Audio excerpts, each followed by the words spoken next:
এই ভিডিওতে আমরা রেশিও অ্যান্ড প্রপোর্শন এই চ্যাপ্টারের 91 দাগের প্রশ্ন থেকে 100 দাগের প্রশ্ন পর্যন্ত পড়ব। তো তোমরা যারা গত ভিডিওগুলো দেখোনি অবশ্যই তোমরা প্লেলিস্টটা চেক করবে, সেখানে সব ভিডিও দেওয়া আছে।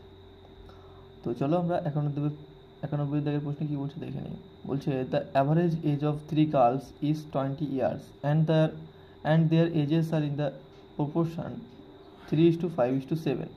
The age of the eldest girl is, অর্থাৎ বলছে তিনটি মেয়ে, তাদের গড় বয়স হচ্ছে 20 বছর এবং তাদের বয়সের যে রেশিও বলেছে 3:5:7, তাহলে সবচেয়ে বড় মেয়েটির বয়স কত। তো আমরা কী করবো, এখানে দেখতে পাচ্ছি তিনটি মেয়ের তিনজনের বয়স দেওয়া আছে, বয়সের গড় দেওয়া আছে 20, তাহলে সাম কত হবে। সাম আমরা অ্যাভারেজের চ্যাপ্টার দেখে এসেছি, সাম মানে কি এই দুটোই গুণ করতে হবে, মানে অ্যাভারেজের সঙ্গে আমাদের নাম্বার গুণ করতে হবে, তাহলে 3 গুণে কত হলো 60। এটা হলো আমাদের সাম। এবার এখানে আমরা তাদের রেশিওটা লিখে নেব 3:5:7। তো টোটাল আমাদের কত হচ্ছে, টোটাল এই রেশিও যোগফল কত হচ্ছে 7 আর 3 10 আর 5 15, তাহলে টোটাল যোগফল হচ্ছে আমাদের 15 রেশিও যোগফল। আর 15 মানে আমরা দেখতে পাচ্ছি আমাদের কত আছে 60। 15 মানে যদি 60 হয় তাহলে এটা 4 গুণ আছে, তাহলে 4 গুণ আছে। এবার সবচেয়ে বড় মেয়েটা যে বড় যে এল্ডেস্ট, তো এখানে 7 হচ্ছে সবচেয়ে বড়, তো 7-এর সঙ্গে আমরা 4 গুণ করবো, তো 4 সাথে কত হচ্ছে 28 হচ্ছে। তো 28 আমাদের সঠিক উত্তর হয়ে যাচ্ছে, অপশান বিতে আছে। এবারে 92 দাগের প্রশ্ন বলছে the ratio of Monas and Bikash present ages is 9:10. After 4 years the ratio of their ages become 11:12. What is Monas present age. তো বলছে যে মোনা এবং বিকাশ তাদের বর্তমান বয়সের রেশিও হচ্ছে 9:10 এবং 4 বছর পরে তাদের বয়সের রেশিও হয়ে যাবে 11:12, তাহলে মোনার বর্তমান বয়স কত। তো বয়সের অঙ্ক আমরা প্রবলেম অফ এজেস এই যে চ্যাপ্টারটা ছিল এখানে আমরা করে এসেছি, এখানে আমরা দেখে এসেছি যে কীভাবে বয়সের অঙ্ক করতে হয়। তো তোমরা যারা দেখোনি তারা অবশ্যই ওই অঙ্কগুলো দেখে আসবে, তাহলে তোমরা প্রথমে ধারণাটা পেয়ে যাবে যে কীভাবে এগুলি করতে হয়। তো চলো আমরা এখানে প্রশ্নটা যেভাবে বলছে করে ফেলি। এখানে মোনার এজ এবং বিকাশের এজ লিখলাম। এবার তাদের বর্তমান প্রেজেন্ট কি বলছে, প্রেজেন্ট বলছে 9:10, আর এখান থেকে 4 বছর পরে তাদের বয়স হয়ে যাচ্ছে 11:12। তো 4 বছর যদি মোনার এজও বাড়ে, তাই 4 বছর বিকাশের এজও বেড়েছে, তাহলে আমাদের দুই দিকে সমান বাড়ছে। তো আমরা এরকমভাবে আমরা কি করতে পারি, তাহলে আমরা এখান থেকে দেখতে পারি যে এর গ্যাপ কত আছে। এর গ্যাপ আছে 1, এর গ্যাপ আছে 1। তো আমাদের আর কিছু সমান করার নেই, এখান থেকে এর গ্যাপ কত দেখব, এদিকে দুইটা সমান হবে 2 হচ্ছে। তো 2 মানে আমাদের কত 4, 2 মানে 4, অর্থাৎ 2 গুণ 2 মানে এখান থেকে এটা 2 বছর, তাই না, 2 আছে ইউনিট, রেশিওতে 2 ইউনিট হচ্ছে, তো রেশিওতে 2 ইউনিট মানে আমাদের কত বলে দিয়েছে 4 বছর বেড়েছে, তাহলে 2 মানে 2 গুণ আছে। এবার এখান থেকে মোনার বর্তমান এজ জানতে যাচ্ছে, তো মোনার বর্তমান এজ কি 9 রেশিওতে আছে, তাহলে 9-এর সঙ্গে আমরা 2 গুণ করবো, তাহলে কত হবে 18 হয়ে যাবে। এটা সঠিক উত্তর হয়ে যাবে। অপশান কিসে আছে, অপশান আছে এতে, অপশানই সঠিক উত্তর। এবারে 93 দাগের প্রশ্ন বলছে the ratio of ages of 2 students is 3:2.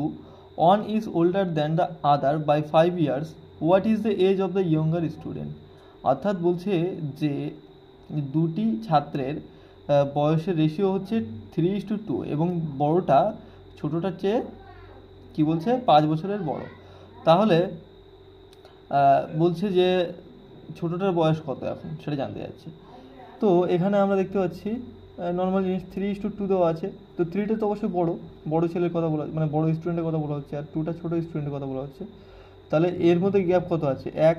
তো এই 1 মানেই বলে দিয়েছে কত, 1 মানে বলে দিয়েছে 5, তাহলে 1 মানে যদি 5 বলে থাকে, তাহলে এখান থেকে আমাদের কি বলছে যে ইয়ঙ্গার স্টুডেন্ট, অর্থাৎ এই যে 2 এর মান কত হবে, 2 এর মান এর সঙ্গে 5, 2 এর মান কি এর সঙ্গে 5 গুণ হবে, 1-এর সঙ্গে 5 গুণ করলে 5 হয়, তাহলে 2 এর সঙ্গে 5 গুণ করলে 5 গুণ 10। এই 1 মানে 5, তারপর 1 মানে যত হবে সেইটা আমরা সবার সঙ্গে গুণ করি, এটা বারবার বলতে হচ্ছে আমার, তোমরা যদি না বুঝতে পারো সেই জন্য বলছি আমি বারবার। 1 মানে যত হবে 1-এর পরে আমরা সেই মানটাকে সবার সঙ্গে গুণ করে দিতে পারি, তো এটা আলাদা করে বলতে হয় না। যাই হোক, তো এটা আমাদের কোন অপশানে আছে, অপশান সিতে আছে, অপশান সি আমাদের সঠিক উত্তর। এবারে 94 দাগের প্রশ্ন বলছে the ratio between the ages of Kamala and Nisha is 6:5. The sum of their ages is 44 years. The ratio of their ages after 8 years will be. অর্থাৎ বলছে কমলা এবং নিশার বর্তমান বয়সের যে রেশিও আছে সেটা হচ্ছে 6:5। এবার 8 বছর তাদের বয়সের যোগফল বলেছে 44 বছর। এবার 8 বছর পরে তাদের বয়সের রেশিও কত হিসেবে জানতে যাচ্ছে। তো এখানে আমরা কি দেখতে পাচ্ছি, 6:5 তাদের বয়সের বলা আছে, মানে রেশিও বলা আছে বর্তমানে। 6:5 কি, এটা কমলা আর নিশা। এবার তাদের টোটাল বয়সের যোগফল কত হচ্ছে 11। 11 মানে কি, 11 মানে যোগফল মানে আমাদের 44 বলে দিচ্ছি। 11 মানে যদি 44 হয়, 1 মানে কত হবে 4, 1 মানে 4 হবে, মানে এটা কেটে দিয়ে ভাগ করলে 1 মানে 4 হবে। এটা কি বেরোচ্ছে বছর, তাহলে 4 বছর মানে 1 ইউনিট। এটা তো ইউনিট, তাই না, আমরা ইউনিট যোগ করেছিলাম, তাহলে 1 ইউনিট বেরোচ্ছে। তাহলে 8 বছর মানে কী বেরোবে, 8 ইয়ার মানে কী বেরোবে, 2 ইউনিট বেরোবে। তাহলে আমরা 8 বছর বাড়াবো, তাই না, এখন এটা প্রেজেন্ট আছে, এখন প্রেজেন্ট থেকে 8 বছর আমরা বাড়াবো, অর্থাৎ 2 করে বাড়াবো। তাহলে এখান থেকে 2 বাড়িয়ে দেবো, 6-এর সঙ্গে 2 বাড়িয়ে দিলে কত হবে 8, 5-এর থেকে 2 বাড়িয়ে দিলে কত হবে 7। তাহলে 8:7 সঠিক উত্তর হয়ে যাবে। এছাড়াও তোমরা একটা কাজ করতে পারতে, এই 1 মানে 4 বেরিয়েছে, তো 4টা এর সঙ্গে গুণ করতে পারতে, তাহলে কত হতো 24, আর এটা হতো 20। 24 আর 20, 24-এর সঙ্গে তোমরা 8 যোগ করবে, 20-র সঙ্গে 8 যোগ করবে, 20-র সঙ্গে 8 যোগ করবে, তাহলে কত হবে, হয়ে যাবে এটা 32 এবং 28, তাই না, 32 এবং 28। এবার 32 এবং 28কে যখন আমরা কত দিয়ে ভাগ করব, 4 দিয়ে ভাগ করব, তখন 8:7 চলে আসবে। তো এভাবে করতে হবে, কিন্তু এটা হচ্ছে শর্ট মেথড, শর্ট মেথডটা তোমাদের জেনে রাখা উচিত।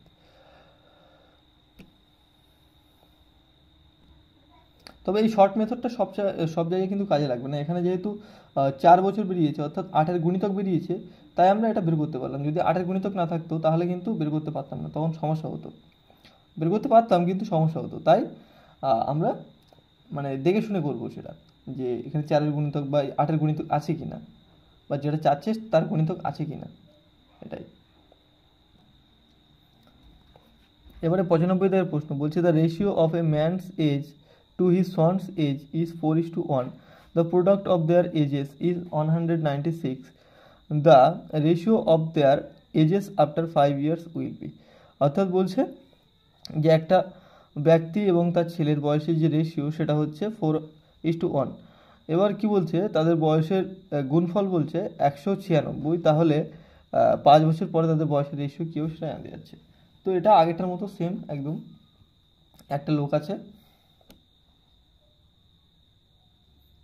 আছে ম্যান এবং তার সন, 4:1 অনুপাতে আছে তাদের রেশিও। এবার কি বলেছে যে তাদের বয়সের গুণফল, আগেটা বলেছে যোগফল, তো এটা গুণফল বলেছে। তো আমরা যখন গুণফল বলেছে তো আমাদের এখানে এক্স ধরে নিতে হবে, তার কারণ প্রত্যেকটা ক্ষেত্রে কিন্তু এক্স থাকে, কিন্তু আমরা এক্সটাকে প্রত্যেক জায়গায় ব্যবহার করি না, কারণ এক্স ব্যবহার করলে বেকার ঝামেলা, তো সেই জন্য আমরা এক্স ব্যবহার করি না। কিন্তু এখানে যেহেতু গুণ করতে হবে তো আমাদের এক্স দিতে হবে, তার কারণ এখানে যখন এক্স গুণ করে দেবো তখন x² হয়ে যাবে, সেই জন্য। তাহলে আমরা এই দুটোকে গুণ করলে কী হবে, 4x² হয়েছে। 4x² মানে আমাদের কি বলেছে, মানে বলেছে 196, তাই তো। তাহলে এখান থেকে 4 দিয়ে কাটবো, 4-4 16, আর এখানে কত হচ্ছে 9 হচ্ছে, 4-9 36। তাহলে এক্স মানে আমাদের কী বেরোচ্ছে, এক্স মানে বেরোচ্ছে 7। এক্স মানে যদি 7 হয়, এক্স মানে যদি আমাদের 7 হয়, অর্থাৎ 1-এর মান 7, 1-এর মান কত 7, এটা বলেছে। তো 5 বছর পরে তাদের বয়সের রেশিও কী হবে। আচ্ছা, তাহলে এখন এখানে আমরা তাহলে এদের এই এক্স গুণ করে দেবো, তাহলে কী হবে, 4-7 28 বছর, আর 7-1 7 বছর। এবার এটা তাদের বর্তমান বয়সের রেশিও। এখান থেকে কি বলেছে যে 5 বছর পরে, তাহলে এখান থেকে আমাদের 5 যোগ করতে হবে এর সঙ্গে, তাহলে কত হবে, এটা 33 হয়ে যাবে। 28-এর সঙ্গে 5 যোগ করে দিলে 33 হয়ে যাবে, আর 7-এর সঙ্গে 5 যোগ করে দিলে 12 হয়ে যাবে। তাহলে এখানে আমরা 3 দিয়ে কাটতে পারছি, 3-11 33, আর 3-4 12, অর্থাৎ 11:4 সঠিক উত্তর হয়ে যাবে, অপশান সিতে আছে।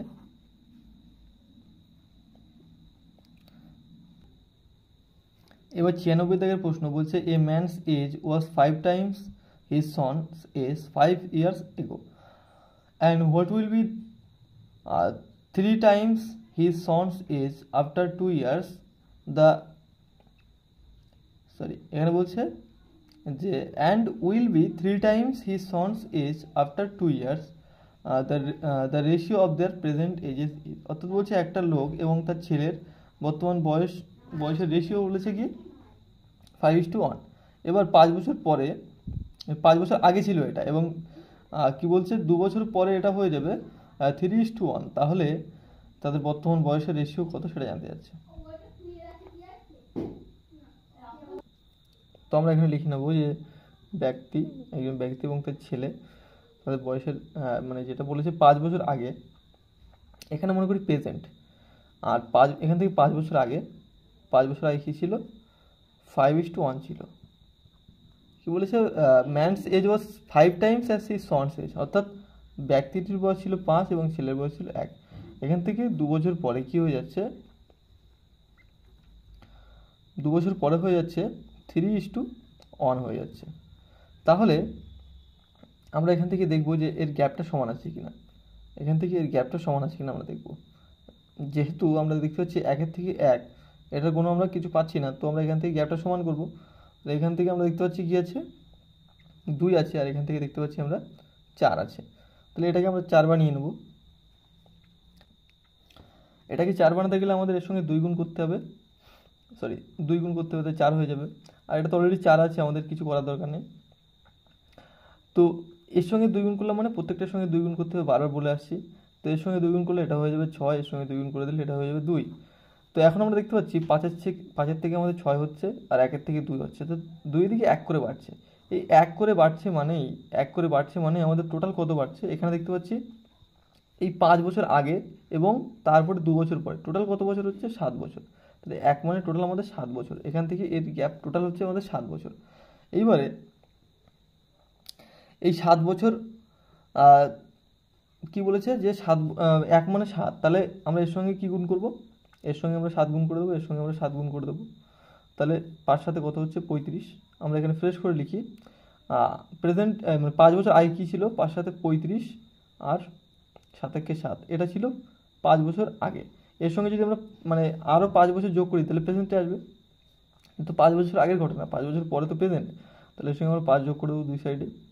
তাহলে কত হবে এটা হয়ে যাবে 40, আর এটা হয়ে যাবে 12। যদি কাটাকুটি করি 4 দিয়ে 4 10 40, আর 3 4 12, তাহলে 10:3 আমাদের সঠিক উত্তর হয়ে যাচ্ছে। এটা অপশন সিতে আছে।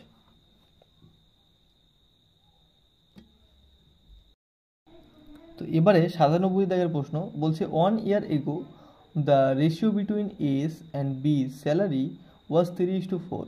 The ratio of their individual salaries between last and this year was 4:5 and 3:2 respectively. Now the total of their salaries is rupees 41,600. A's present salary is, অর্থাৎ বলছে এ মানে দুজন ব্যক্তি ছিল এ এবং বি, এবং তাদের যে স্যালারি মানে 1 বছর আগে তাদের যে স্যালারির অনুপাত ছিল বা বেতনের অনুপাত ছিল সেটা হচ্ছে 3:4। এবার তাদের যে ব্যক্তিগত যে ইনকাম আছে সেগুলি হচ্ছে 4:5 এবং 3:2 এই অনুপাতে লাস্ট ইয়ার এবং এই বছরে আছে। এবার কি বলছি যে টোটাল যদি তাদের স্যালারি 41,600 টাকা হয়, তাহলে এর বর্তমান স্যালারি কত সেটা জানতে চাইছি। তো এটাকে আমরা যেভাবে করব, এখানে আমাদের লিখতে হবে এ এবং বি দুজন ব্যক্তি, তাদের স্যালারি কি 3:4 অনুপাতে আছে, 1 বছর আগে স্যালারি, এটা 1 year এগোতে এই ছিল। এবার আমাদের প্রশ্নে বলেছে যে মানে গত বছরে এবং এই বছরে তাদের যে স্যালারির অনুপাত সেটা হচ্ছে 4:5 এর ক্ষেত্রে, এবং বি এর ক্ষেত্রে কী বলেছে 2:3 এই বলে দিয়েছে। তো যে প্রথমটা আছে এটা হচ্ছে এর 1 বছর আগে, তো আমরা এখানে লিখব এর কথা 1 বছর আগে, আর বি এর 1 বছর আগে 2 ছিল, তো এখানে আমরা 2 লিখে দেবো। তো এটা হচ্ছে 1 বছর আগের কাহিনী কিন্তু। এবার আমরা একটা জিনিস দেখব, এখানে দেখতে পাচ্ছি এখানে 3 আছে, এখানে 4 আছে, দুটোই তো 1 বছর আগের স্যালারি। তাহলে আমরা এটাকে সমান করে নেবো, অর্থাৎ এখানে 4 দিয়ে গুণ করবো, এখানে 3 দিয়ে গুণ করবো। আচ্ছা, এটাকে সমান করে দেবো, অর্থাৎ এখানে আমরা 2 দিয়ে গুণ করবো, এখানে 4 দিয়ে গুণ করবো। তাহলে এটাও 8 হয়ে গেলো, এটাও 8 হয়ে গেলো। তাহলে 1 বছর আগে আলটিমেটলি কত হলো, এটা হয়ে গেল 12 আর এটা হয়ে গেল 8। এটা হচ্ছে আমাদের, যদি আমরা রেশিও করি তাহলে কী হবে, 4 দিয়ে কাটবো, 3 4 12 আর 4 2 8, 3:2 হচ্ছে, এটা হচ্ছে 1 year ago। ঠিক আছে। এইবারে আমাদের যেটা করতে হবে এখানে, এখন বর্তমানে কি হচ্ছে তাদের যে মানে এটা বলেছি সেটা হচ্ছে বর্তমানে এ এর ক্ষেত্রে 5 আর বি এর ক্ষেত্রে 3। আমরা লিখবো এর ক্ষেত্রে 5 আর বি এর ক্ষেত্রে 3। এটা হচ্ছে নাও এখনকার স্যালারির মানে অনুপাত। তো আমরা যদি এই যে আগের স্যালারি এবং এখনকার স্যালারি যোগ করি তাহলে 5 আর 3 কত হচ্ছে টোটাল 8, আর এখানে 2 আর 3 কত হচ্ছে 5। তাহলে এটা হচ্ছে 1 ইয়ার এগো প্লাস নাও, মানে এই দুটো স্যালারি ধরে এই হচ্ছে দুজনের। এবার যদি কম্বাইন মানে এদের টোটাল যদি স্যালারি আমরা দেখি, টোটাল হচ্ছে 8 5 কত 13। তো এই 13 মানেই কিন্তু আমাদের বলে রেখেছে প্রশ্নে, এই 13 মানে আমাদের প্রশ্নে বলে রেখেছে যে 41,600। তাহলে এটা কত গুণ আছে আমরা এটা ভাগ করে দেখব, এর সঙ্গে এটা ভাগ করব।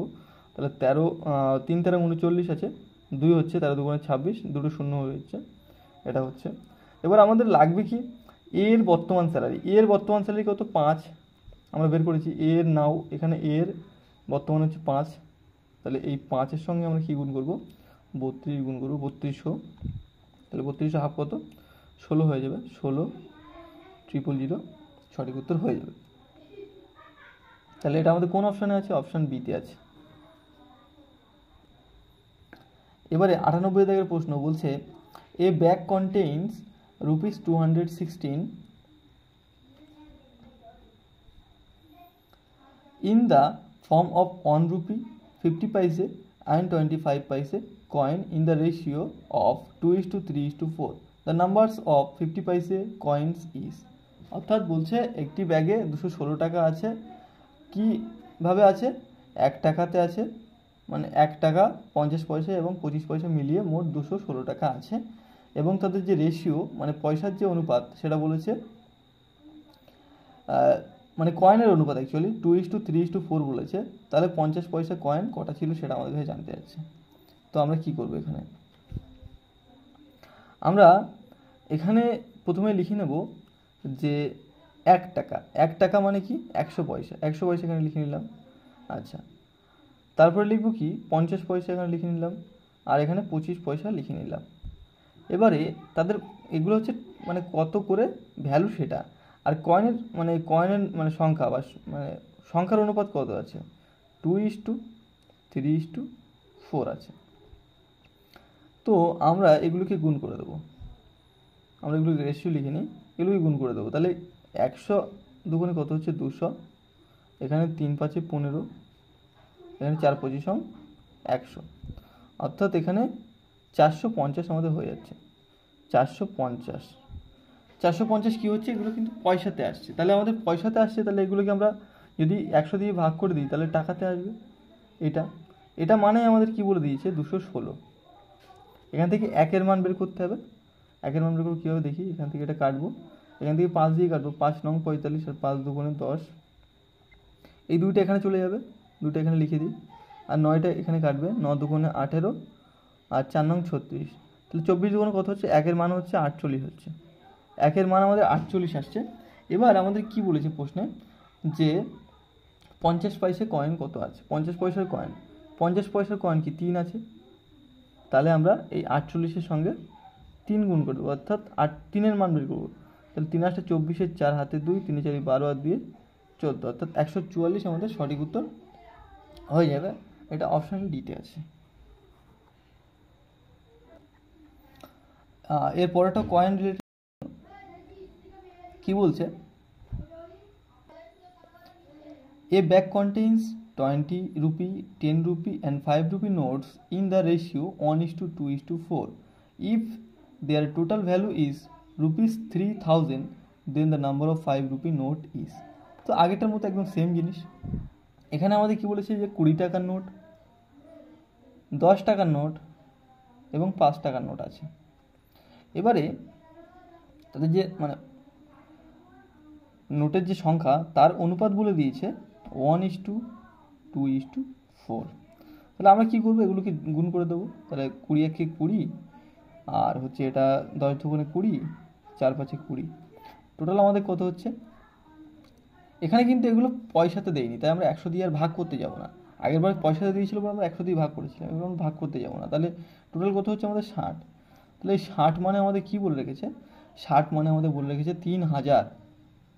তাহলে এই শূন্য দিয়ে এই শূন্য কেটে দেবো। আর এখানে দেখতে পাচ্ছি আমরা 50 গুণ আছে, 5 ছক 30, 50 গুণ আছে, 50 গুণ আছে। এবার আমাদের কি জানতে যাচ্ছে যে 50 পয়সা কয়েন, তো 50 পয়সা বলছি, আমাদের কি জানতে যাচ্ছে যে 5 টাকার নোট কটা ছিল। 5 টাকার নোট কি 4 ছিল, তাহলে এই 4-এর সঙ্গে আমরা 50 গুণ করে দেবো। তো 4 5 কোথায় 20, তারপরে একটা শূন্য, তো 200 আমাদের সঠিক উত্তর হয়ে যাবে, অপশান ডিতে আছে। এরপরে 100 দাগের প্রশ্ন বলছে, if the angles of a triangle are in the ratio 3:4:5 the largest angle is.